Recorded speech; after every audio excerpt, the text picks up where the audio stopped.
राधे राधे भक्तों, आज हम श्रवण करेंगे माघ मास का 15वां अध्याय।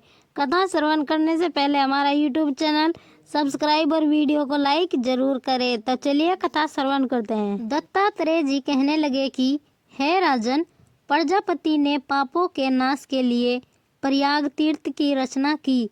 सफेद गंगा जी और काली यमुना जी के जल की धारा में स्नान का महत्व भली प्रकार सुनो। जो इस संगम में माघ मास में स्नान करता है वह गर्भ योनि में नहीं आता। भगवान विष्णु की दुर्गम माया माघ में प्रयाग तीर्थ पर सब नष्ट कर देती है।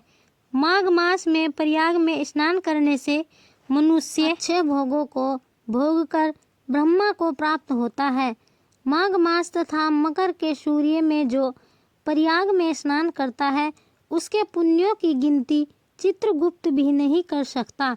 100 वर्ष तक निराहार रहकर जो पुण्य प्राप्त होता है वही फल माघ मास में 3 दिन प्रयाग में स्नान से होता है।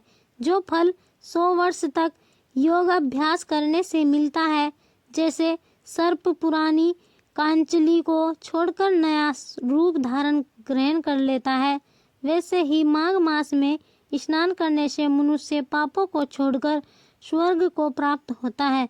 परंतु गंगा यमुना के संगम में स्नान करने से हजारों गुना फल मिलता है।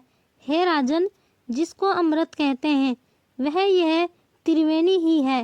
ब्रह्मा विष्णु रुद्र इत्यादि मरुदगल गण, गंधर्व लोकपाल, यक्ष, गुहा, किन्नर, अणिमादि गुणों से सिद्ध तत्वज्ञानी ब्रह्माणी, पार्वती, लक्ष्मी, सचिनैना, दीति, अदिति, संपूर्ण देव पत्नियां तथा नागों की स्त्रियों घृताची, मेनका, उर्वशी, रंभा, तिलोत्तमा, अप्सरागण और सब पितर मनुष्यगण कलयुग में गुप्त और सतयुग आदि में प्रत्यक्ष सब देवता माघ मास में स्नान करने के लिए आते हैं। इन दिनों माघ मास में प्रयाग में स्नान करने से जो फल मिलता है वह ईश्वर ही कह सकता है।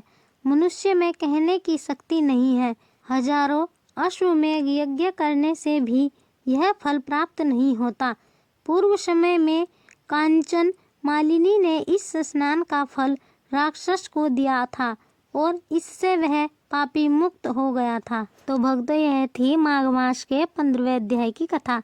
16वां अध्याय श्रवण करने के लिए हमारा YouTube चैनल सब्सक्राइब और वीडियो को लाइक जरूर करें। राधे राधे।